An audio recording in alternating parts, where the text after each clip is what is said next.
Bueno, pues cuando queráis, Ahora sí, sí, ahora sí. quedamos 5 minutos más, saludamos a los que Venga. han ido entrando. Manuel, buenas tardes. Hola Manuel, buenas Hola, tardes. buenas tardes. Es que no quería Antonio, interrumpir. Antonio Tú, también, un tú- saludito. Hola, ¿qué tal estáis? tú no interrumpes, ¿ves? Antonio ha saludado así con la manita y ya. Sí, sí. Y David, que no te vemos, Ahora, ya está. ahora sí, Hola, sí. David. Buenas. Buenas tardes a todos. A ver, Eh, vale. Como decía, mi amigo Nico, pues hace peticiones fáciles, ¿no? Dice, cámaras astrofotográficas, a ver qué es lo que la gente tiene que saber, controlar, por si quieren comprar, que hay mucha gente nueva. Entonces, bueno, para variar, y los que me conocéis un poco más, yo soy el de depende. Entonces, yo no voy a decir qué cámara se tiene que comprar. Yo no voy a presentar un catálogo, que eso lo hace perfectamente mi amigo Jaime cuando hacemos el curso de introducción.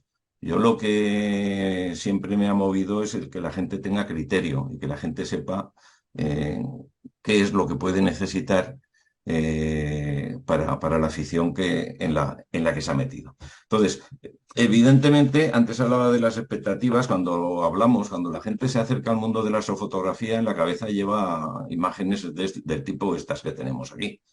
Entonces, eso está muy bien, ¿eh?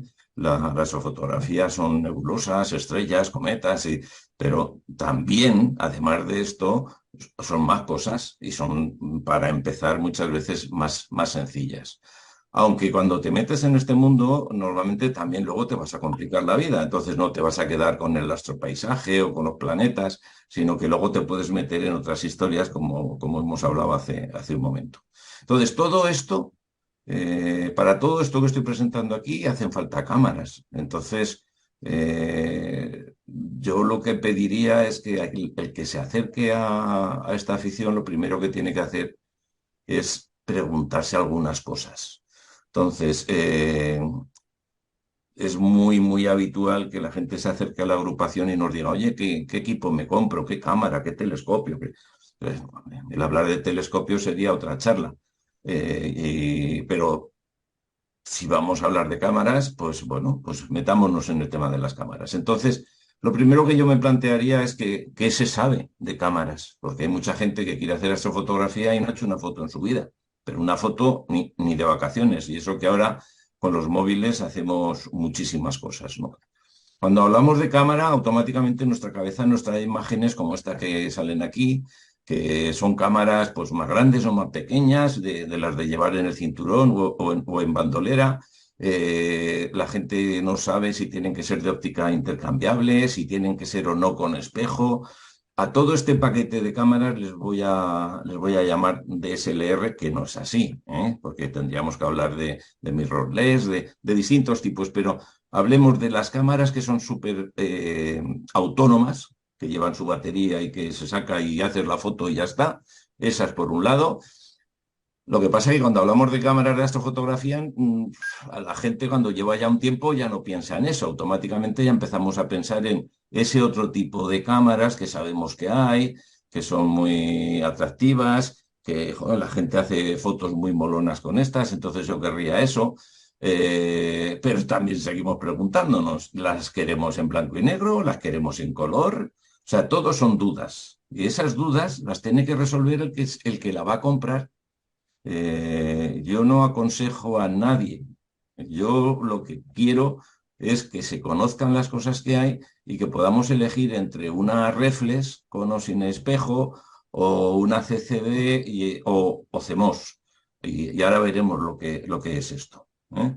Entonces, yo lo que me gustaría sería responder o ayudar a responder algunas de estas preguntas. Y para eso tenemos que retroceder un poquito, un paso atrás y pensar en qué es eso de un sensor. Todos sabemos que las cámaras tienen sensores, pero es que como hay diferencias entre ellos, esas diferencias marcan diferencias en las cámaras.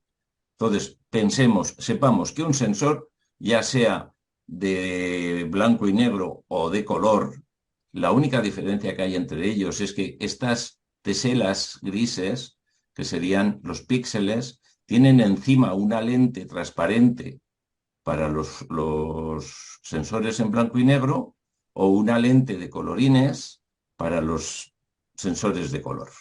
Esa es la gran diferencia. Las de blanco y negro también llevan lentes para ayudarles a capturar mejor los fotones que nos llegan del espacio. Entonces, eso hace que este sensor sea blanco y negro y este sea color. Estas teselas de colorines es lo que llamamos la matriz Bayer. Para que el ordenador sea capaz de, en el procesador, coger la señal que captamos a través de la óptica, la señal de la calle, a través de la óptica que nos llega al sensor, para que podamos convertirlo en color, pues necesitamos trabajar con el color digital, que exige 3 canales, el rojo, el verde y el azul.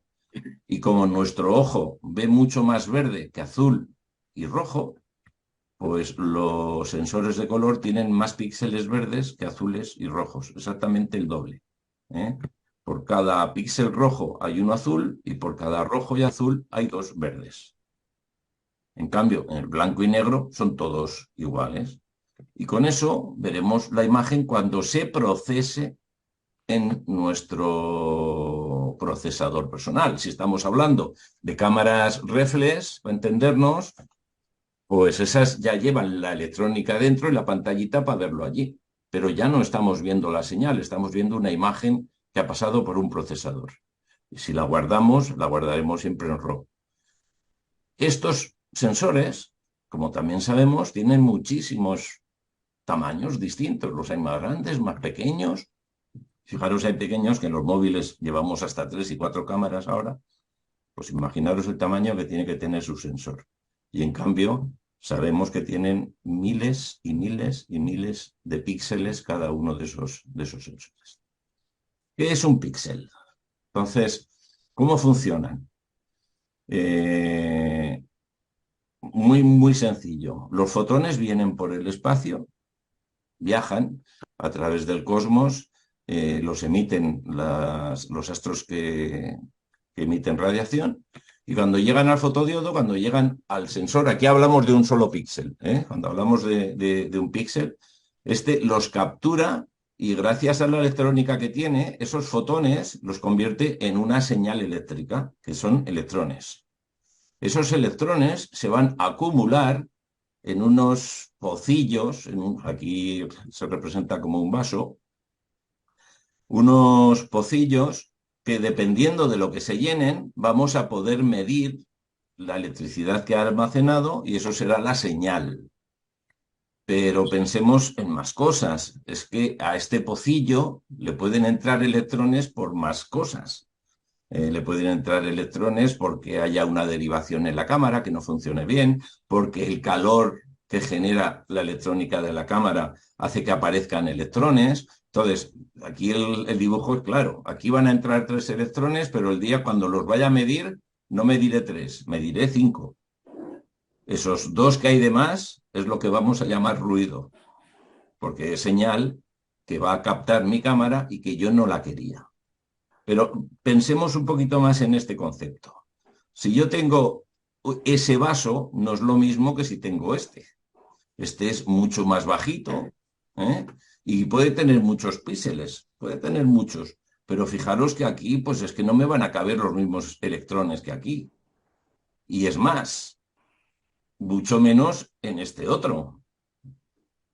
Es el mismo, pero de otra forma, ¿no? Entonces, lo que quiero que penséis también, porque es muy importante, es que una cosa es que yo llene el vaso, que yo llene el pocillo de señal, y otra cosa es que el medidor de esa señal sea capaz de medir todo lo que voy metiendo ahí. Los sensores, aunque son analógicos, inicialmente analógicos, se tienen que convertir la medida digital, y entonces va a medir de rayita a rayita. Si hay aquí una cantidad a mitad de entre 2 rayas, hasta que no llegue a la siguiente, no va a contar esa medida, en general. Y claro, en este sensor las medidas son más finas y en este son mucho más grandes. ¿Y eso de qué depende? Pues del fabricante que haya fabricado ese sensor. Por eso es importante cuando nos metemos en astrofotografía saber y conocer cómo es el sensor de nuestra cámara. ¿Por qué? Pues porque el sensor, sea del tamaño que sea, va a coger esa pequeña cantidad de electrones que recogemos, porque tampoco van a ser cientos de millones, y vamos a amplificar esa señal, lo vamos a convertir la señal analógica en digital y al procesar esa imagen seremos capaces de verla en una pantalla.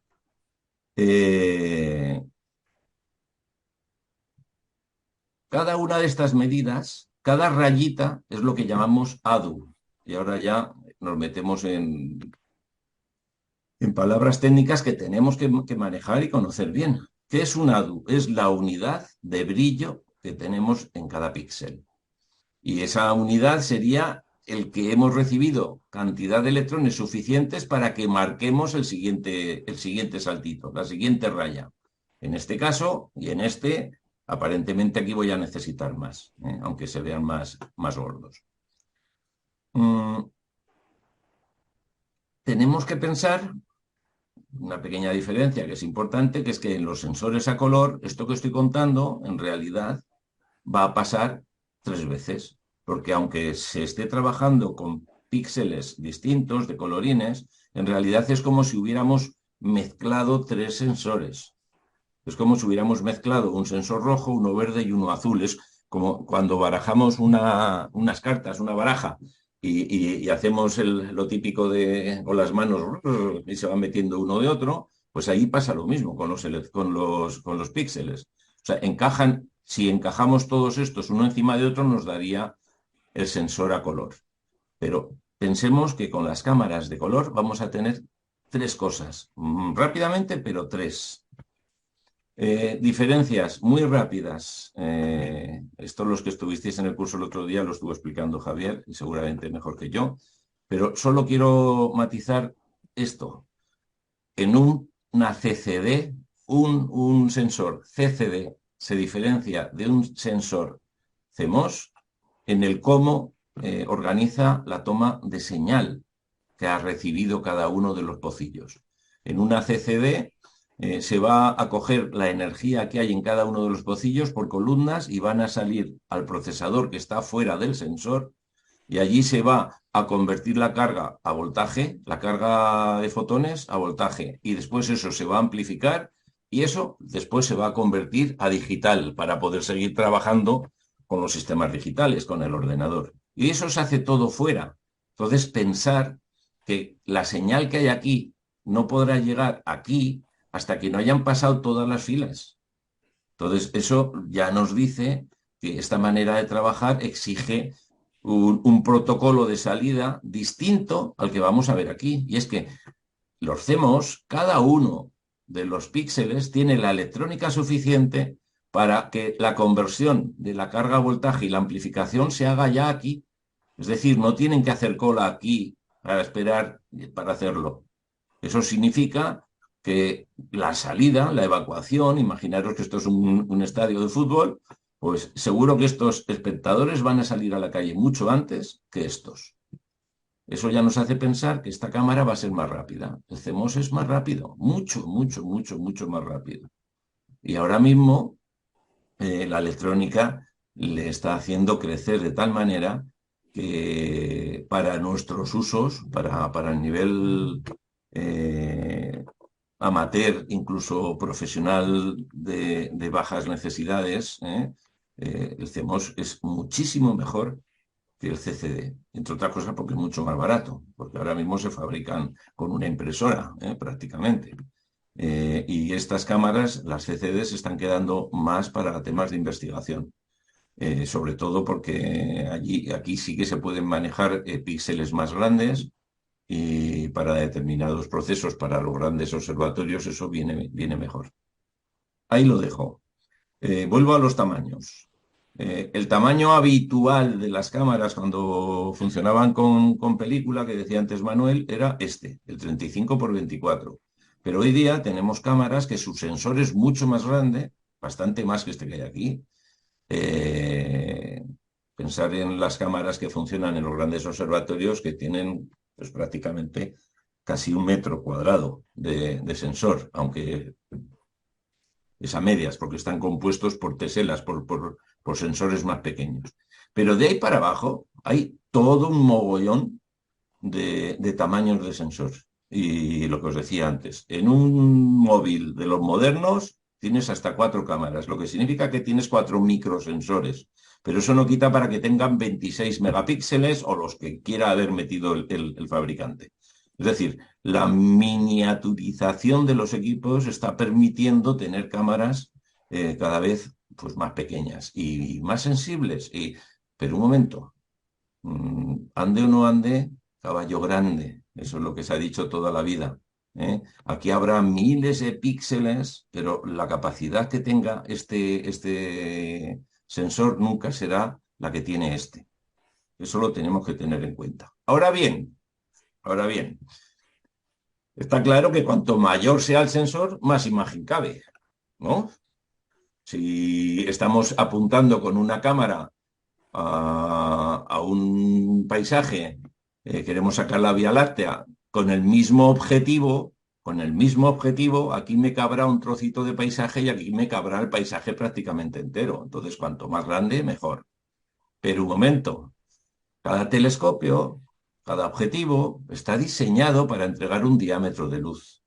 Los que habéis hecho fotografía sabéis que tú no le puedes poner a una cámara full frame un objetivo que sea ASPC. Bueno, se lo puedes poner, pero luego no te llena la luz que le va a entregar el objetivo, no llena el sensor y aparece la mitad negro.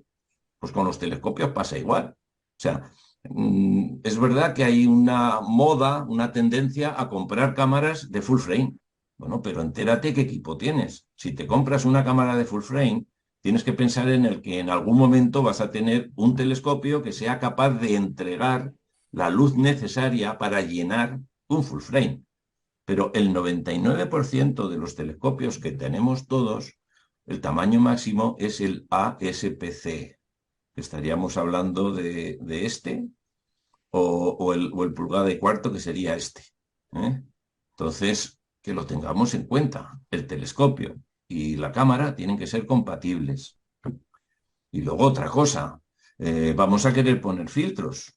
Queremos hacer cosas, entonces tenéis que pensar que no todas las cámaras aguantan todos los filtros.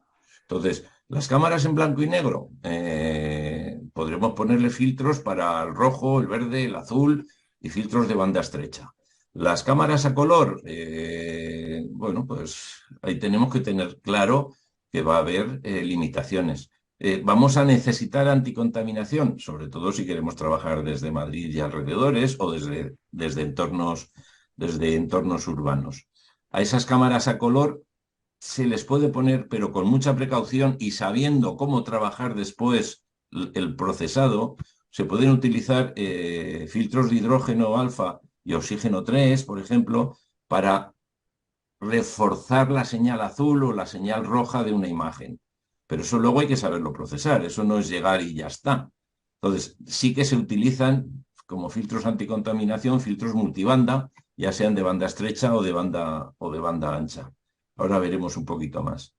Pero lo que sí os digo es que lo mismo que he dicho que una cámara tiene que estar en consonancia con el telescopio, con los filtros pasa lo mismo.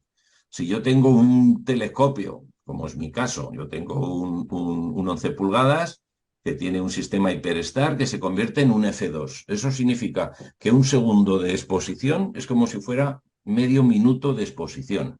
Entonces, calcular, 10 segundos de exposición, pues son 5 minutos de exposición, en comparación con un equipo normal. Entonces, la cantidad de luz que le entra a ese equipo, no todos los filtros son capaces de absorberlos. Resulta que yo me gasto en un telescopio un dineral para que sea rápido y luego le pongo filtros que no son rápidos, que van a rechazar el 80% de la luz que le entra, pues estoy haciendo un pan como unas tortas. Si queréis interrumpirme, encantado, en algún momento, pero saber si lo estamos todos siguiendo y si hay alguna pregunta, pues ya me decís. Pero realmente vuelvo a lo mismo, tienen que estar las cosas equilibradas. Esto es igual que conducir con un coche a medio embrague. O sea, lo que ganas por un lado lo vas a pagar por otro. Y yo tengo una máxima, los que me conocen me la han oído mil veces, y es que en astrofotografía no hay nada gratis. Cada vez que hagamos algo vamos a pagar una contraparte. Entonces aquí los filtros se ponen porque vamos a quitar la contaminación o vamos a intentar trabajar, pero vamos a perder señal, vamos a perder. Y eso las cámaras lo van a sufrir. Entonces, si tú compras una cámara que no es muy sensible, si le pones filtros va a ser menos sensible. Entonces, eso lo tenemos que entender. El ruido, que todos hablamos de ruido. Esta cámara es ruidosa, Bueno, pues claro, lo ideal, pues que las cámaras no sean ruidosas. Pero tenemos que diferenciar entre el ruido que va a estar ahí sí o sí, tengamos la cámara que tengamos, y el ruido que produce nuestra cámara. Entonces, el externo, el ruido extrínseco, es el que se produce fuera de la cámara. Es el que produce la polución, las nubes, el ruido de disparo, el ruido de centelleo. ¿Qué es todo eso? El ruido de centelleo sería el sin. Si las estrellas están bailando, pues en vez de puntitos vamos a tener allí coliflores enormes. El ruido de disparo. Si yo estoy intentando hacer fotografías oscuras, necesito tiempo de exposición. Si no, no me van a caer suficientes fotones para llenar todos los pocillos, todos los píxeles, y me va a dejar huecos. Entonces va a salir luz aquí, luz allá, y en medio oscuro. Ese, en la foto, va a ser ruido, va a ser eso que vemos que está todo como granulado. De todas maneras, el objetivo de hoy no es hablar del ruido externo. Yo solo quiero hablar del ruido interno. Ese que ya he nombrado antes. Es esos electrones que se nos cuelan en el pocillo porque nuestra cámara los genera. Entonces, nosotros vemos las imágenes no tanto por los electrones, sino por la relación señal-ruido. La relación señal-ruido es la cantidad de electrones que tengo que son derivados de lo que quiero fotografiar, señal buena, contra aquellos electrones que se me han metido de Strangis en el pocillo. Entonces, la diferencia entre ellos, la división entre uno y otro, es el ruido que tenemos en nuestra cámara. En este caso, pues estos electrones los va a generar la electrónica de la cámara, y los va a generar además dependiendo del tiempo, dependiendo de la ganancia. Cuanto más tiempo, cuanto más ganancia. Y claro, si estoy fotografiando con mucha luz, pues voy a tener un mogollón de fotones que me van a generar un montón de electrones y que me van a ir cayendo en el pocillo y que van a disimular los que me está generando la cámara. Pero cuando me voy a otro escenario, un escenario con poca luz, la cantidad de fotones que llegan es mucho menor, pero muchísimo menor, pero los que genera la cámara son iguales o más, porque voy a subir la ganancia, porque voy a estar más tiempo, se va a calentar. Entonces, esto es lo que estamos llamando el ruido intrínseco, el que se genera en el interior de nuestra cámara. Y es el que vamos a ver en los papeles como el red noise, que es el ruido de lectura, o el dark current, que es el ruido térmico. Y mucho ojo, este ruido lo pagamos. Este ruido lo hemos comprado con la cámara, viene con la cámara. Entonces, hay cámaras que ya antes de hacer la primera foto sabemos, porque podemos leer o preguntar, que son cámaras más o menos ruidosas. Es verdad que el bolsillo manda. Si no te puedes permitir una cámara más cara, pues con todas vamos a poder hacer fotografía, pero que sepamos las consecuencias que tiene. Entonces, el ruido, el intrínseco, lo estamos pagando, lo hemos comprado. Tenemos que conocer nuestra cámara, y para conocer nuestra cámara tenemos que buscar este documento.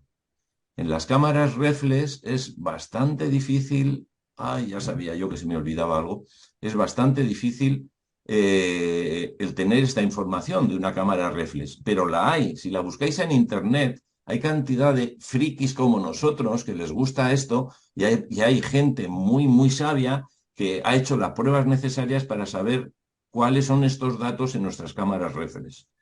¿Qué son estos datos? ¿Qué son estas gráficas? Pues básicamente son estas 4 cosas. La primera es ¿cuántos electrones tiene que recibir cada uno de mis píxeles? ¿Cuántos electrones tiene que recibir para registrar un ADU? Es lo que yo os contaba antes de las rayitas, ¿eh? Porque las rayitas es lo que me va a ir al contador, es el gol del partido. Pero para pasar de raya a raya necesito que caigan una cantidad de electrones. ¿Cuántos? Eso es lo que llamamos el E-gain. ¿Qué es la profundidad del pozo? Pues es cuántos electrones se necesitan para llenar el pozo. Si yo tengo un pozo chiquitín, pues en cuanto me caigan 1000 o 2000 electrones, va a desbordar, entonces va a rebosar y me va a enfoscar, me va a emborronar toda la foto. Si tengo unos píxeles que podemos meterle muchos electrones, voy a poder medir muchas rayitas y voy a tener muchísima más claridad en la imagen y muchos más detalles. ¿Qué es el red noise? ¿Cuántos electrones no deseados registramos por milisegundo, según sea la ganancia de trabajo? ¿Qué estoy diciendo ahí? Pues que según utilice mi cámara y le ponga unos parámetros u otros, si le pongo más ISO, menos ISO, si hago fotografías de 1 segundo, de 10 segundos, pues voy a tener más ruido o menos. Entonces, eso es importante. Y el ruido se mide como electrones que caen.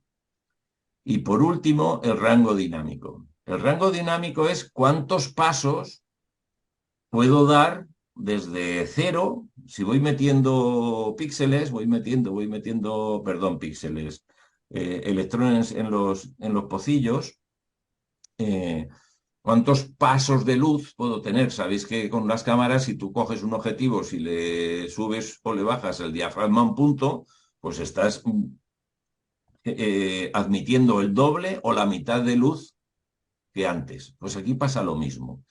Y esto se mide de acuerdo al nivel de operación matemática que tenga nuestro sensor, a la electrónica que tiene detrás. Estamos hablando de cuántos bits tiene nuestro procesador de la cámara. El rango dinámico sería el 2 elevado al número de bytes, de bits.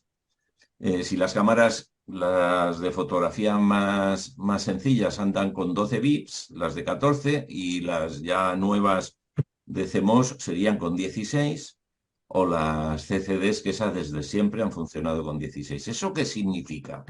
Pues que entre el cero, este pocillo, imaginaros lo seco, no tiene ni un solo electrón, eso sería el cero. El cero en astrofotografía es el negro, negro, negro absoluto. Si yo voy echando electrones, voy a ir midiendo y llegará un momento que rebosará. Cuando rebose es el blanco. Entonces, lo mínimo es 0, lo máximo es 1. Y todos los pasos intermedios son los distintos niveles de gris que hay entre el 0 y el 1. Siempre gris. Otra cosa es que le hayamos puesto un filtro que lo coloree y entonces nos sirva para saber qué señal hay para una determinada frecuencia. Esto lo vemos con una gráfica. Esto es de un compañero de Samuel, que lo vimos también el otro día en el curso. Este es el 0 y este es el 1. Pero fijaros, aquí hay dos bandas de grises. La de arriba es de 14 bits y la de abajo de 16. No es verdad, porque las pantallas de ordenador no aguantan 16 bits, aguantan 8. Entonces nosotros aquí vemos un máximo de 254 escalones distintos. Pero aún así, creo que se ve claro que la de 14 pasa del negro al blanco mucho más rápido que la de abajo. Y eso es porque tiene más bits, y eso es porque tiene más rango dinámico. Entonces, si entendemos esto, si no hay preguntas, vamos a ver ahora a analizar nuestro cuadro. Esto es un cuadro de mando, es un cuadro como el que lleva el coche. Aquí vemos el nivel de temperatura, la velocidad, la gasolina que me queda, si además llevo el tontón, dónde me lleva. Entonces, tengo que analizar lo que ahí pone. Entonces, la primera pregunta que conviene respondernos es: ¿cuál es el nivel de ganancia 1? Ah, perdón, se me olvidaba. remarcar que hay todos estos temas dependen, aquí claramente veíamos que dependían del tiempo, pero es que también dependen de la ganancia. Fijaros que estos son gráficos que abajo, en el eje de las X, tenemos niveles de ganancia. Las cámaras tienen o el ISO o las cámaras de astronomía, la ganancia que se le pone. Entonces, cada una tiene una medida distinta. Las hay de 0 a 100 y las hay de 0 a 600. Me da igual, es una escala, la que sea. Esta cámara no tengo ni idea de... Ah, mira, lo pone aquí. Es la ASI 1600. Mira, la mía, la que utilizo yo habitualmente. Entonces, aquí me está diciendo de 0 a 300. Sin embargo, cuando yo trabajo con el Nina, pues me da de 0 a 600. Es decir, que me da intermedios. Entonces, decía, ¿qué es la ganancia 1? ¿Qué se entiende como ganancia 1? Es bueno saber en qué momento, con qué parámetros puedo yo trabajar para conseguir no perder nada de señal. No sé si es lo ideal, pero saberlo, sí. ¿Qué significa eso? Que cuando caiga un fotón en uno de mis píxeles, ese fotón se va a convertir en un electrón y va a ir al pocillo. Así no pierdo señal. Otra cosa es que no sea capaz de medirla, porque tengo un electrón, pero para leer un numerito de estos puedo necesitar una cantidad determinada de electrones. Entonces, la ganancia 1 es aquella en la que un fotón se va a convertir en un electrón y se va a ir al saco, se va a ir al pocillo. En este caso, fijaros, la ganancia esto es el número de electrones, aquí un electrón, dos electrones, 3, 4, 5, 6, con la ganancia 0, que no es 0, es la mínima que tenga, resulta que necesito 5 electrones perdón, 5 fotones para que se conviertan en un ADU. O sea, perdón, estoy liándola. 5 electrones para que se contabilice una rayita de estas, un ADU, que lo estaba diciendo mal, perdonad. Sin embargo, yo veo aquí por la gráfica que conforme aumento la ganancia, necesito menos electrones para llenar una rayita. Y en esta cámara es en la ganancia 139, cada electrón que haya generado el píxel por los fotones recibidos va a medirme una rayita. Entonces aquí necesito a 0, necesito 5 electrones para pasar de raya. Bueno, pero aquí en ganancia 139, cada electrón que me caiga me va a subir una rayita. ¿Eso lo tenemos claro?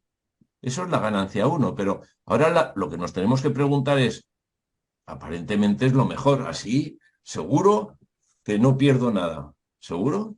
¿Seguro que no perdemos nada? Ahí está la ganancia. Miremos el resto de los gráficos. Aquí es verdad que vamos a tener con un electrón una rayita, una medida, un ADU, ¿vale? Pero vamos allá arriba. Resulta que el pocillo aquí nos va a saturar, pues aquí con 20.000 electrones y aquí con 7.000. Es decir, estos escalones que aquí estábamos hablando, que antes los producían 20.000 rayas, ahora voy a tener solo 15.000, no, perdón, 7.000, porque esta función es exponencial. Fijaros que de aquí a aquí va 1 y de aquí a aquí van 10. Y de aquí a aquí van 20. Entonces resulta que en ganancia 1 me sitúo aquí, que son pues 7.000. Tengo 7.000 opciones en vez de 20.000. He perdido. Voy más abajo. Los pasos de luz, el rango dinámico. Aquí tenía 12,5, un poquito más. En la línea azul me quedo en un poquito, pero muy poquito más de 11. He perdido bastante. Sin embargo, contrariamente a lo que pasa con las CCDs, a mayor ganancia, menor ruido. Estamos hablando de las CMOS astronómicas, ¿eh? Con las cámaras de DSLR, como además llevan toda la electrónica del mundo para mostrar la pantallita y tal, pues no pasa esto. Allí la cosa se nos complica y normalmente en una reflex, a mayor ganancia siempre vamos a tener mayor ruido. ¿Eh? Pero viene por otras razones. Entonces, esto tenemos que verlo claro. Yo, de hecho, cuando veo esto, pienso, pues mira, yo prefiero venirme un poquito más abajo. Yo prefiero trabajar en una ganancia 50, donde he reducido a la mitad el ruido, que ya está bien. Si es que si apenas hay ruido ya en las cámaras nuevas, en las modernas, ¿eh? Por eso con una cámara antigua no puede competir con las cámaras de ahora.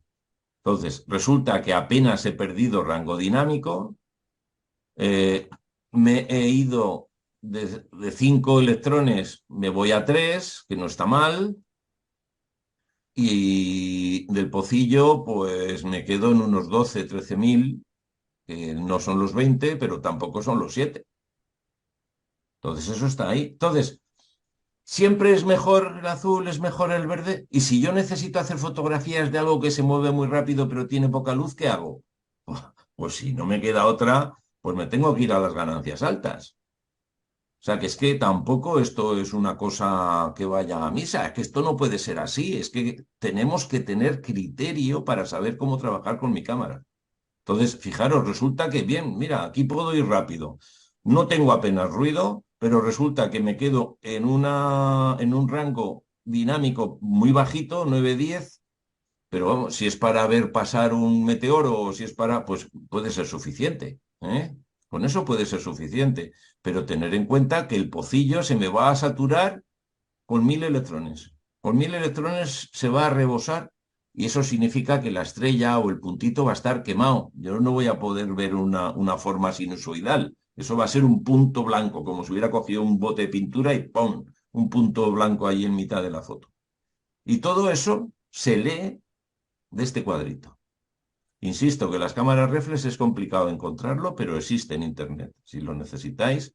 Y yo creo que tengo por ahí una web que había pensado en buscarla, pero se me ha olvidado. Entonces, si la tengo, os la haré llegar al grupo. Con todo esto, tenemos que seguir pensando, ¿eh?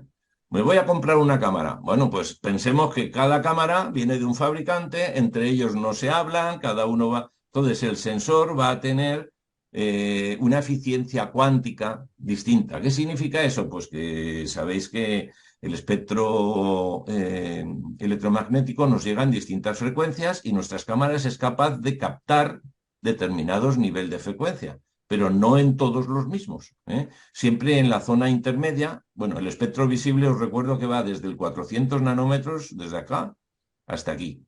Queda claro que las cámaras ven mucho más que nuestros ojos. Pero dentro de eso, fijaros, unas ven más rojo, otras ven más azul, otras ven casi de todo. Normalmente, cuanto más arriba está la gráfica, más caro. Más caro es la cámara. Pero bueno, eso hay que saberlo. La sensibilidad al espectro ha quedado claro que no tiene nada que ver con lo que ven nuestros ojos. Eso ya lo hemos visto en otras ocasiones. Las cámaras ven mucho más que nuestros ojos. Otra cosa es que lo queramos aprovechar o lo necesitemos aprovechar, que eso también lo quiero ver con vosotros ahora. Nosotros nos vamos a enfrentar a la contaminación lumínica de las ciudades si trabajamos en entornos urbanos. Si nos vamos a la Alcarria, como hace Nicolás, pues allí tiene un muy buen cielo que seguro que lo puede disfrutar, pero no siempre está allí. Entonces, si queremos trabajar en zonas donde hay contaminación, tenemos que conocer que vamos a poder usar filtros. Y esos filtros, como veis aquí, esto es la sensibilidad de la cámara. El filtro son estas campanas. Va a dejar pasar la radiación en estas zonas y en estas no, pero es que estas zonas intermedias son precisamente las zonas de contaminación lumínica. Estos son los filtros, este es el CLS, este es el UHC, también bueno, son los de banda ancha y normalmente se utilizan, bueno, normalmente no, se tienen que utilizar en cámaras en color. Y luego hay otros filtros que son muchísimo más finos que van en plan quirúrgico a capturar nada más unas frecuencias concretas que son las de banda estrecha. Entonces, esto no es tanto la cámara, sino el refrescar algún conocimiento que seguro que ya sabéis y espero que no os esté aburriendo, pero es que esto es importante saberlo porque si luego yo me compro una cámara color, tengo que ser consciente de que la cámara color, como ya hemos visto antes, va a generar 3 líneas de ganancia, porque no es lo mismo lo que va a haber en el azul, en el verde o en el rojo. Tenemos la suerte de que entre el verde y el rojo hay una zona que hay menos ganancia, se ve menos, hay menos transmitancia, la energía que llega es menor, que coincide precisamente con la de la contaminación. Por eso, aunque la ciudad esté mal, algunas cosas podemos hacer, si no nos pasamos en tiempos de exposición y cosas de esas, ¿no? Pero esta realidad es distinta a la de las cámaras en blanco y negro, que si queremos color vamos a utilizar 3 filtros, el rojo, el verde y el azul, que ya los fabricantes los hacen aquí separados. Esta zona no la cubren para que evitemos parte de la contaminación lumínica de la ciudad. Entonces, aparentemente, una cámara blanco y negro mejor que la de color. Bueno, no se nos olvide que tanto en un caso como en otro vamos a tener que hacer 3 fotos. En la cámara de color, cuando apretamos el botón, se Una generan charla 3 de la fotos. agrupación. Automáticamente, se generan 3 fotos. Sin embargo, en las cámaras de blanco y negro, si queremos las 3 fotos, no nos queda otra que hacer 3 tomas, 3 imágenes, ¿eh? Y lo que lleva después 3 niveles de flash, 3 dark. Bueno, los dark pueden servir, pero sobre todo los flash van a tener que ser distintos. Entonces, esto, además, sabiendo que lo que queremos es hacer astrofotografía, lo que queremos es acercarnos al espectro visible, a lo que ven nuestros ojos, pero captando algo más, ¿no? Entonces, esta zona que veis que está aquí remarcada, que tiene mucha señal, es una señal que no aporta imagen, solo aporta ruido, aporta calor, ¿eh? A partir de los 700, 750 nanómetros, esta zona no genera imagen. Porque el sensor la capta, pero la capta en forma de calor. ¿Y qué produce el calor en las cámaras? Ruido. Entonces, utilizaremos filtros de bloqueo. Por eso cuando se modifica una cámara reflex para hacer astrofotografía, se le quita el sensor que trae de fábrica. Ese es, perdón, el sensor, el filtro que trae de fábrica, porque lo que quieren es que lo que vea la cámara se parezca a lo que ve el ojo humano. Entonces, pero si en muchos casos lo que hacemos es cambiarlos por un filtro de bloqueo, un filtro ultravioleta infrarrojos, ¿eh? Un ejemplo muy claro y que creo que clarifica la situación. Esto es un espectro que va desde los 300 a los 1000 nanómetros. El espectro visible está entre el 400 y el 700, esta zona. Si yo cojo mi cámara reflex, la Sony A7S modificada, y la pongo en un espectroscopio, resulta que saco un espectro de este tipo.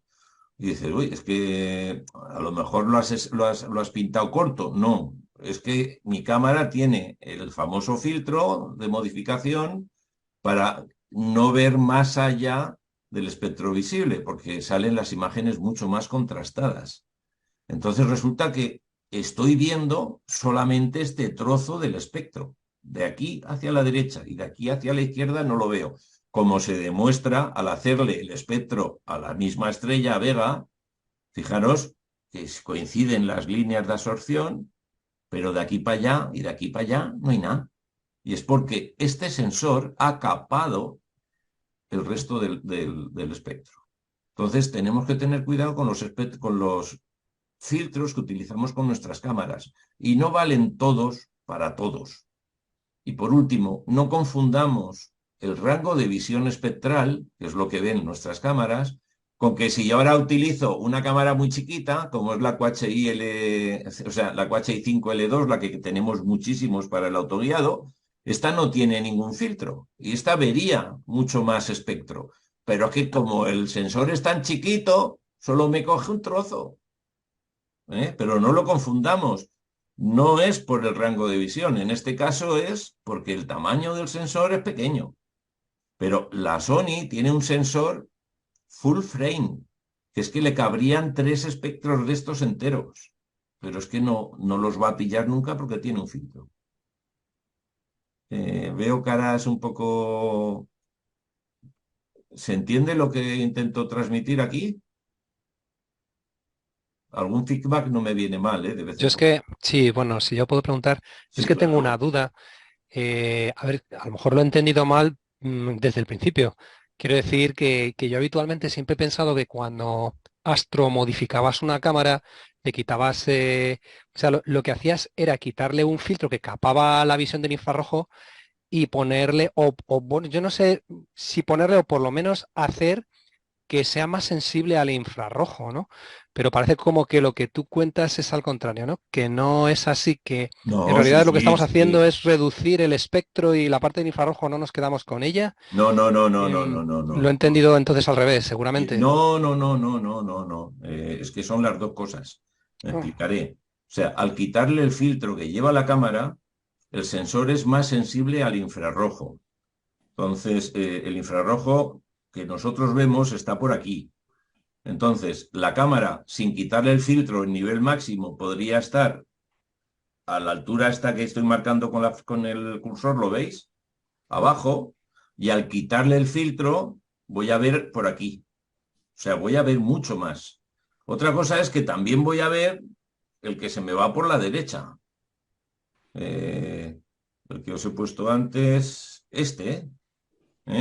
Entonces, si yo he quitado el filtro, tener en cuenta que ese filtro se pone porque nuestros ojos no ven apenas el rojo, aunque nos resulte tan chillón, la cantidad de energía que somos capaces de ver es limitada. Por la noche los semáforos te saturan mucho más, los semáforos rojos te saturan mucho más que cualquier otra luz. Pero es que el nivel que verían nuestros ojos estaría por aquí. La raya sería el nivel del espectro este que se ve aquí de colorines. Entonces, al quitar el filtro es cuando vamos a ver todo lo que es capaz de ver nuestro sensor en altura. Otra cosa es que, como ya he dicho, bueno, aquí se ve, ¿veis? Pero es que el espectro visible se termina aquí. Entonces, si yo dejo meterse toda esta parte del espectro, si no lo voy a medir haciendo espectroscopía o haciendo otra cosa, esto me molesta y lo que me hace es generar este pico por encima del 700, que yo voy a ver mucho más rojo, pero este me lo va a fastidiar la foto en el sentido de que me va a meter más ruido. Entonces, por eso, cuando se modifica una cámara, se quita el filtro que lleva y se pone este otro que me va a coger el máximo rojo que pueda ver mi sensor, pero no más, porque de aquí para allá me va a generar ruido. No sé si lo he aclarado. ah, pero entonces, ¿por qué de serie las cámaras no, digamos, capan ya esa parte de infrarrojo que genera ruido? Se podría hacer así ya de serie, ¿no? Sí, bueno, de Para hecho, evitar eso. de hecho se hace. El filtro que llevan las cámaras te quitan también ese infrarrojo. Lo que pasa es que te quitan muchas más cosas porque lo que hacen es eh, intentan similar o asimilar la, la capacidad de tu sensor a la capacidad visual del ojo humano. Entonces te reducen las cantidades de azul, las cantidades de rojo, porque nuestro ojo no lo ve, y en cambio potencian la zona intermedia de verdes, amarillos, esa zona intermedia. O sea, veis que aquí este espectro prácticamente tiene unos niveles altos desde aquí hasta aquí, solo en las esquinas se corta. Vale, ahora lo entiendo, sí, Si sí. fuera un espectro visual, sin el filtro, con el filtro de la cámara, veríamos aquí un mogollón de luz, mucha intensidad, y esta zona sería oscurita, como esta que se ve a la derecha y a la izquierda. Es que dentro de esa zona visible, digamos que lo que estás haciendo es intensificar la sensibilidad que tiene el propio sensor dentro de esa zona visible. Pero no es que esté Sí, no tanto escapando. intensificarla, sino dejarle libre. Sí, Porque es dejarle que completamente libre, lo eso entiendo, es, sí. porque, claro, tú le quitas el filtro a todas, pero no todas las cámaras tienen la misma capacidad. Dependerá del sensor que lleve. Por eso, esa información la tienes que tener de tu cámara, ¿eh? Entonces, yo en mi caso, esta cámara la compré cuando empezaba y me aconsejó el señor, porque la mía era de las primeras que vinieron a España y vino de Holanda y como entonces era muy cara, ahora bueno, pues por la tercera parte o la cuarta parte de lo que me costó. Entonces los señores no se atrevían a quitar un filtro sin poner otro para proteger el sensor. Y entonces me recomendaron poner este. Ahora yo no le hubiera puesto nada, o hubiera puesto uno neutro para conseguir todo el espectro, porque la quiero para astrofotografía. Si necesito un filtro, ya se lo pondré externo, no dentro. Entonces, mi consejo, si modificáis una cámara, no le pongáis filtro interno. Si lo necesitáis, se le puede poner fuera después. Ya veis lo que pasa con todo esto, ¿eh? Yo acabo de comprar un filtro externo, pero porque quiero utilizar la cámara que le he quitado el IR para astrofotografía, la quiero seguir utilizando para fotografía. Vale. Entonces ahora Entonces le lo has que he hecho es puesto un comprar, filtro como el que le quitaste al interno. esto es, le he comprado uno que es UV, o sea, de ultravioleta, y IR. Eh, que lo que no tenía dudas es del valor. Decía 7.200, vamos, 720, que me imagino que es a partir de 720 hacia la derecha, Lo que corta. infrarrojo lo corta. Sí, lo que pasa es que ese filtro de corte es similar a este que tengo yo aquí. O sea, similar al que yo le he puesto. Entonces vas a tener Eso todo el es. rango. Lo que pasa es que si es para conseguir que tu cámara después tenga los colores que ve tu ojo, ese filtro no te Eso lo va a es, dar sí. de manera automática. O sea, tú tenías que haber puesto o comprado un filtro con las mismas características que tenía el que se le quitó a la cámara de dentro.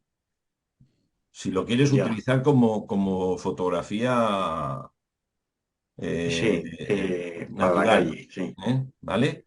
Entonces, eso, Bueno, otra cosa es que si estás en ese rango, después con el software es fácil o relativamente fácil el ajustar los colores con una modificación por software, ¿eh? De hecho, hoy día hay sí. muchas cámaras, bueno, no muchas, pero bastantes cámaras ya que salen sin el filtro y el color natural se consigue por electrónica, ¿eh?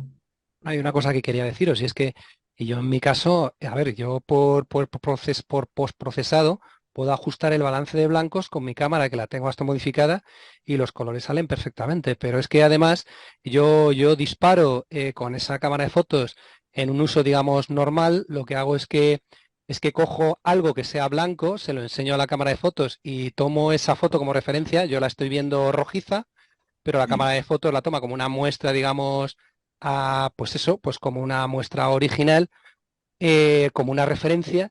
Yo le digo, mira, esto es blanco aunque tú lo estés viendo rojo. Y a Sí. partir de allí las fotos salen Bien, perfectamente bueno, balanceadas en color, ¿eh? No les falta no filtro. es perfectamente, pero se asemeja muchísimo a la realidad. Y dependiendo de lo nueva que sea la cámara, más. Eso, con las cámaras más antiguas, aunque se intenta hacer un balance de blancos manual, no las hacen igual, ¿eh? O sea que no se corrige del todo. Es verdad que las cámaras hoy día, la electrónica que llevan, no tiene nada que ver con las cámaras de hace 2, 3, 5, 10 años. O sea, cada año que te vas hacia atrás, el tema pues cambia mucho. Y cada año que vas hacia adelante, pues tienes mejoras, además por precios irrisorios, pero consigues cosas que antes era impensable que se pudiera tener. Pero Sí, pero es que esa calibración automática es verdad, sí, existe. sí, correcto, correcto. No necesitas postprocesado, Eso estás, es. estás fotografiando y además el color, bueno, a lo mejor hay Sí. matices que no, pero sí, sí, Pero, salen sí. perfectamente. Pero si tu cámara no es de las más modernas, sí que lo puede ser el programa de postproducción. Puede ser el Photoshop o el Lightroom o el que utilices para fotografía natural. Bueno, sigo un poquito Perdona, más. perdona. Ay, Perdona perdón. un segundito, sí, es simplemente recordaros que es que las cámaras normalmente le ponen el filtro de rojo, de infrarrojo cercano y rojo, porque enfocan a distinta distancia focal esas frecuencias, porque depende el enfoque, como el índice de refracción de los vidrios de las ópticas depende de la frecuencia, y entonces, para mejorar el enfoque, que quede más nítido, cortaban el rojo y el infrarrojo que enfocaba diferente. Os acordaréis que algunas ópticas tenían una rayita para que si hacías foto infrarroja, tenías que poner el enfoque en otro punto, una rayita roja que venía donde el foco a infinito, venía al lado, venía otra rayita, y es por esa razón. Sí, bueno, esa es la explicación técnica de esa parte que decía yo de esa zona hacia la derecha, lo que te genera es ruido, calor y complicaciones. Y enfoque, y Gracias, enfoque. gracias, eso es. Muy bien, bueno, pues seguimos haciéndonos preguntas. Ya sabemos algo más de la técnica de la cámara y de lo que hay dentro, pero ahora viene otra cosa, o sea, ¿qué queremos hacer? O sea, tenemos que saber si queremos hacer esto, si queremos hacer esto, o esto, o esto, o esto. Tenemos que saber o conocernos a nosotros mismos, porque claro, lo normal y decirme vosotros si no es así, la gente lo que quiere, no, yo quiero hacerlo todo. Bueno, pues para hacerlo todo necesitas no una cámara, varias, necesitas distintos equipos, distintos telescopios, entonces hay que saber a lo que te quieres meter. Entonces, profundicemos un poquito más en estas cosas, muy rápidamente.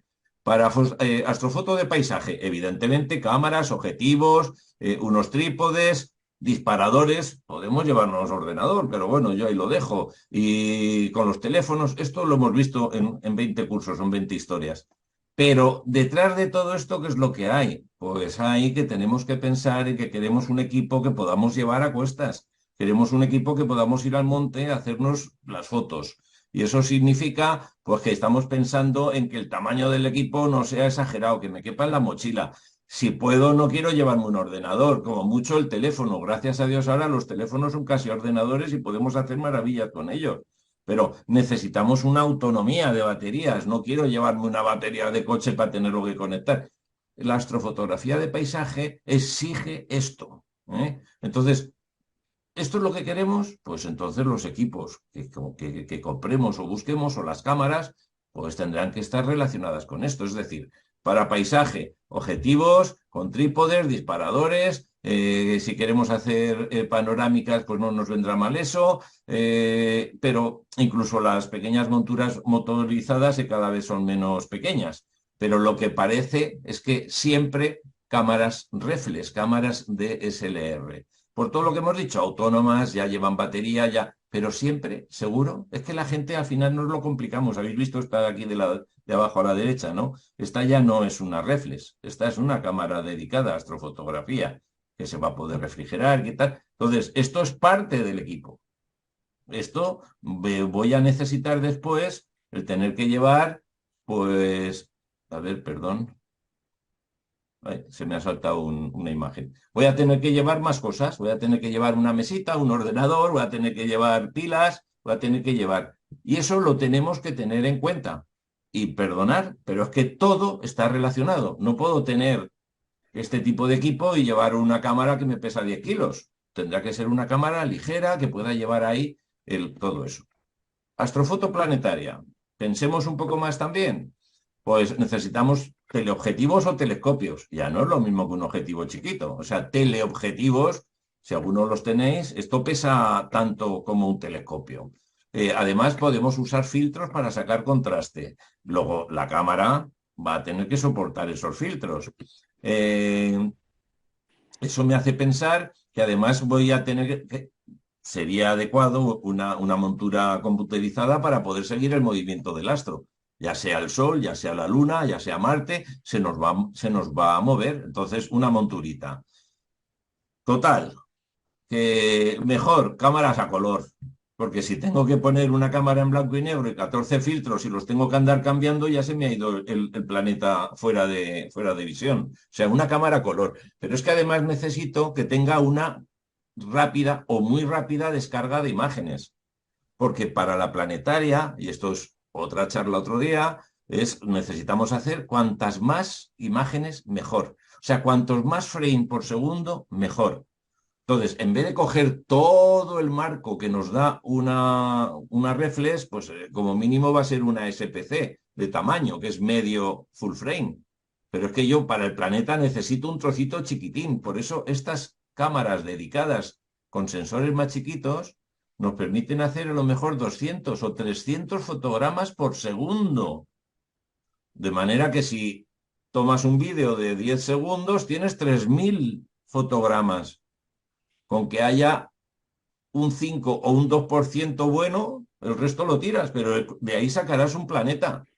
¿Las cámaras reflex valen? Sí, pero en el mejor de los casos te hará 30 fotogramas por segundo.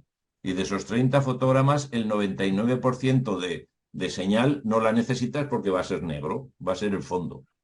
Pero ¿nos sirve? ¿Puede ser útil? Sí, perfectamente. Luego, que lo sepamos.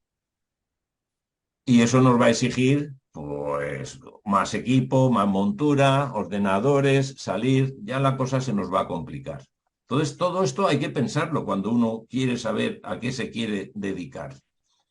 Cielo profundo. Aquí ya nos metemos en las ligas mayores. Nebulosas y objetivos y objetos muy grandes. Telescopios de distancia focal corta. Cosas que estén muy lejos, planetas que son muy chiquitos o galaxias que están, pues, telescopios de distancia focal larga y muy luminosos. Hasta ahí lo sabemos. Necesitamos monturas ecuatoriales con botó, con un buen seguimiento. Si queremos un buen seguimiento vamos a necesitar un sistema de guiado. Y aquí ya la primera historia. Si ponemos un sistema de guiado, es que vamos a necesitar ya otra cámara. Ya no vale con la cámara con la que vamos a hacer las fotos. Necesitamos una segunda cámara para poder hacer el guiado, que son relativamente económicas, pero 120, 150 euros no te los va a quitar nadie. Entonces tenemos que ser conscientes que vamos a necesitar una segunda cámara. Ahora, eso sí, vamos a poder hacer luego exposiciones de 300, 600, 900 segundos, si eres hábil montando tu montura. Pero, ¿qué cámaras principales podemos usar? Pues cualquiera. Cualquiera. Nos valen todas. Eso sí, que podamos intercambiar el objetivo por un telescopio. Entonces, pueden ser CMOS, pueden ser CCD, pueden ser reflex. Ahora bien, ¿mejor color o blanco y negro? Pues ya lo hemos explicado antes. Las de cámaras de color, cuando aprietas el botón o le das al ordenador un OK, haces una foto, pero a la vez son tres. Si estás utilizando una de blanco y negro, vas a tener que cambiar el filtro y hacer 3 fotos. Y a la hora de procesar en la de color, procesas una foto. En las de blanco y negro tienes que procesar 3 fotos y luego fusionarlas, o primero fusionarlas y luego procesarlas. En fin, que la cosa cambia. Ahora, eso sí, la astrofotografía de cielo profundo mejora sustancialmente si conseguimos bajar la temperatura del sensor. Vamos a estar haciendo fotos de larga exposición. Entonces, hay cámaras que te permiten bajar 30, 40, 50 grados sobre la temperatura medio ambiente. Y eso te permite estar trabajando estos días que hace fresco. Yo estoy haciendo fotos con menos 20, menos 30 grados bajo cero, con cámaras de este tipo. Pero las reflex, también hay algunas marcas que se pueden tunear y se les pone un disipador y se puede bajar un poco la temperatura, pero no llegar a los menos 10 ni a los 20, ni mucho menos. O sea, en el mejor de los casos se puede bajar 20, 25 grados sobre la temperatura de la calle. En invierno sí te permitiría bajar a lo mejor a menos 5, pero en verano, si hace 30 grados en la calle, en el mejor de los casos bajarás a 5, pero no menos, con esos equipos que también hay. Y vuelvo a lo de antes. Con las cámaras de blanco y negro, sí o sí, si queremos hacer fotografía con colores, tenemos que meterle filtros. Y con las cámaras RGB, las de color, pues los de multibanda de banda estrecha o los de anticontaminación, seguro que los vamos a necesitar. Entonces, la cámara no es solo lo que hace la foto, necesitamos mucho más equipo.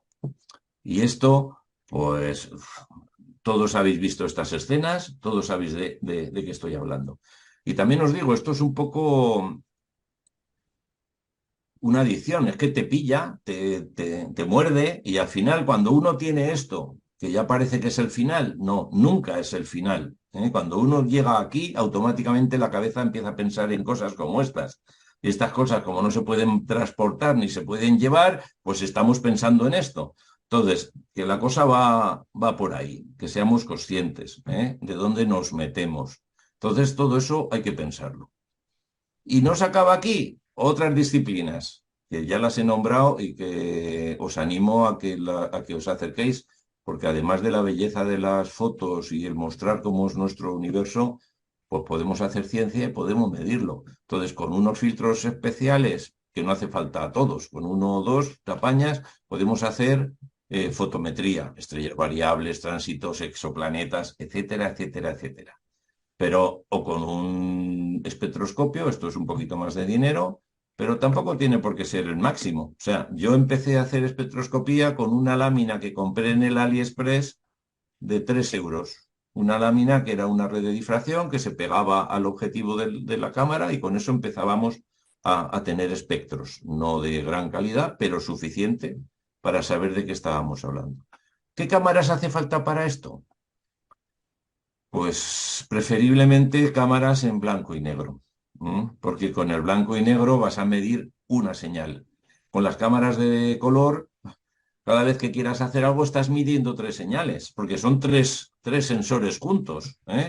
Además, tenemos que poder poner filtros. En una cámara de color no tiene sentido utilizar los filtros fotométricos, porque ya lleva filtros los píxeles. Entonces, ¿podemos hacer? Se puede.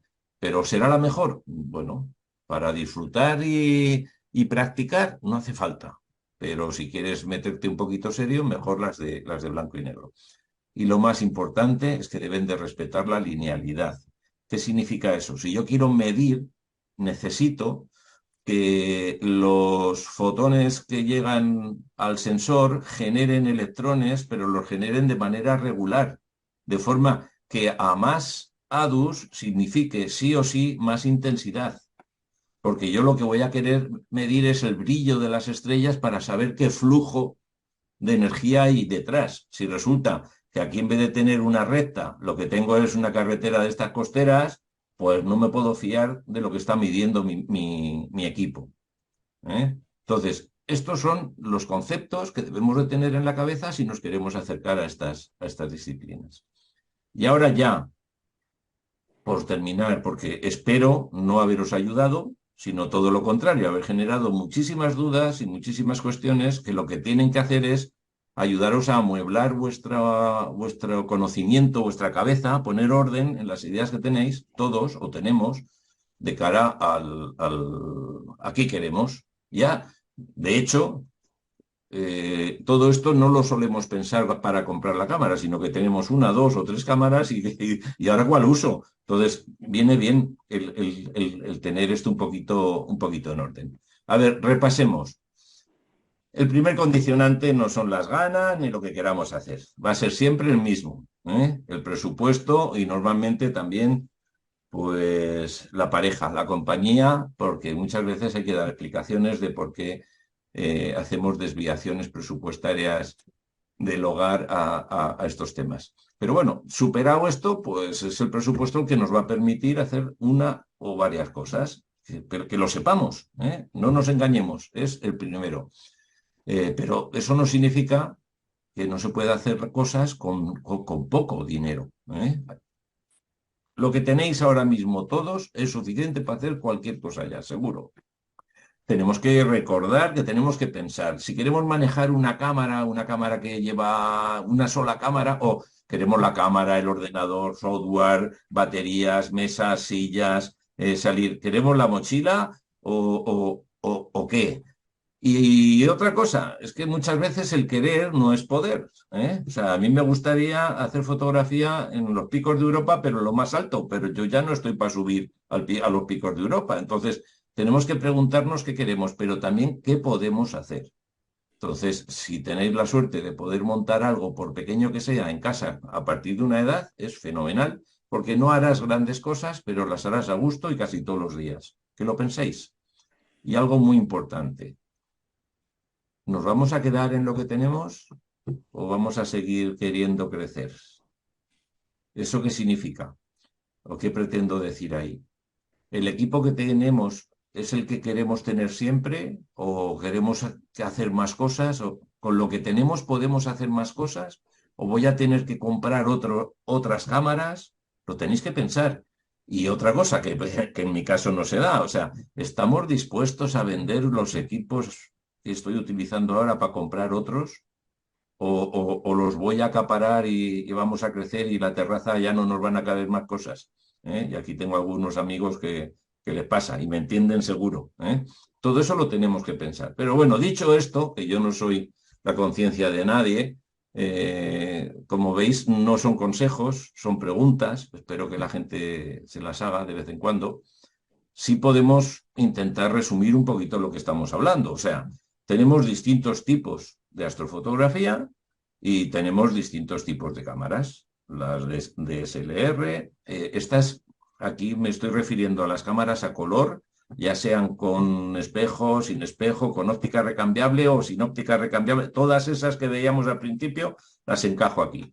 Igual que digo que las de CMOS, estoy pensando en las cámaras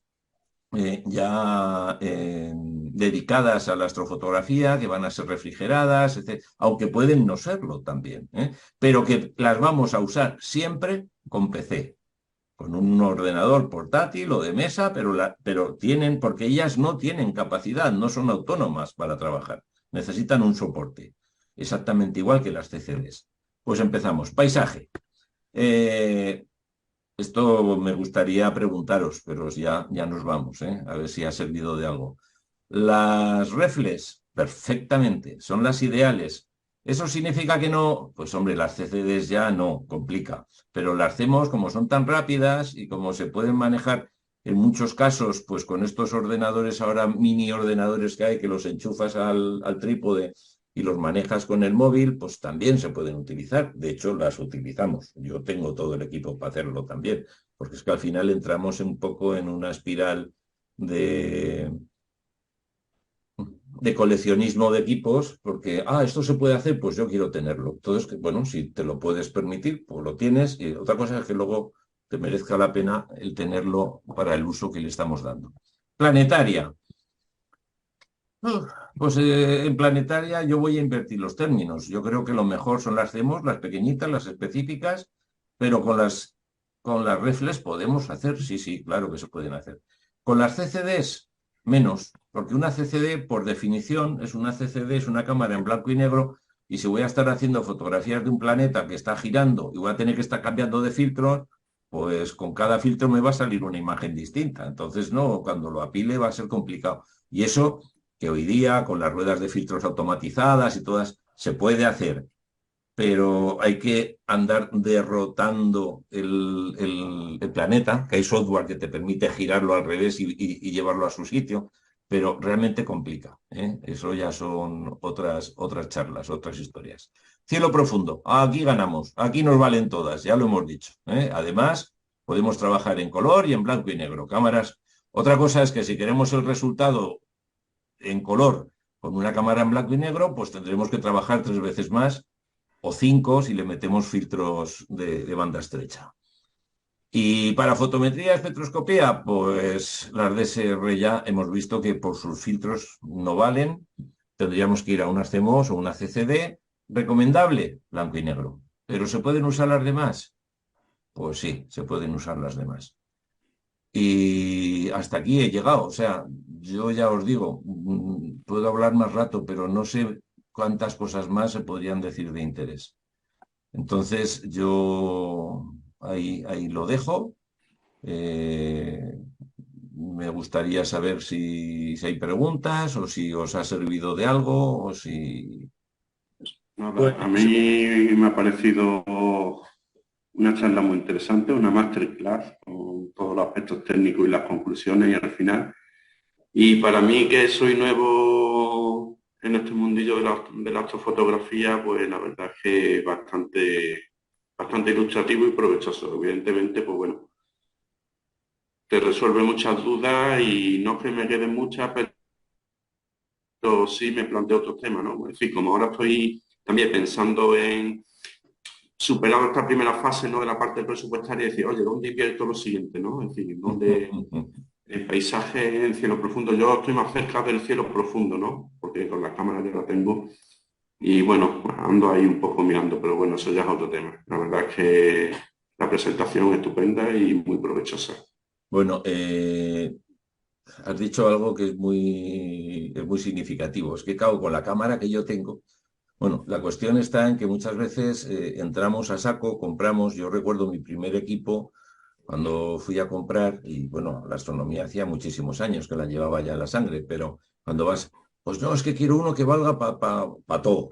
No existe. Eso no existe, pero te lo venden. O sea, no te preocupes que te dirán que sí, porque le pones esto, le quitas aquello, le pongo el no sé qué, y al final ibas a por una cosa y sales con un... Pero yo creo que no tenemos que tener miedo a pensar en qué es lo que quiero hacer. Si quieres hacer cielo profundo, que sea cielo profundo porque te apetece hacer eso.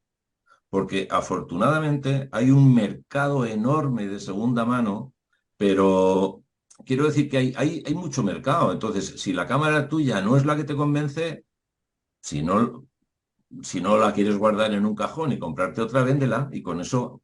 Pero si te dedicas a astrofoto de paisaje, pues porque te guste la naturaleza, porque quieras andar, porque la Vía Láctea no entra en la M30. Eso seguro. Se ha marchado Jaime, pero te aseguro que no se ve desde la M30.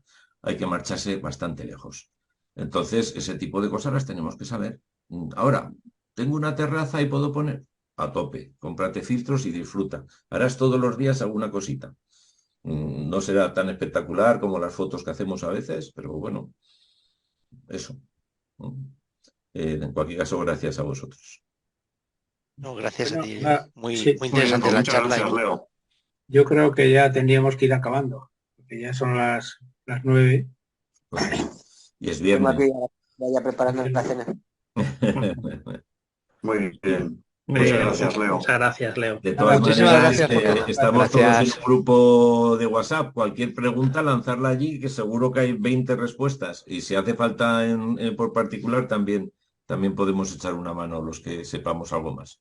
Muchas gracias. Y Fantástico. Gracias, Gracias, chicos. gracias. a Gracias. vosotros. Gracias, Hasta chao. luego. Adiós, adiós. Hombre.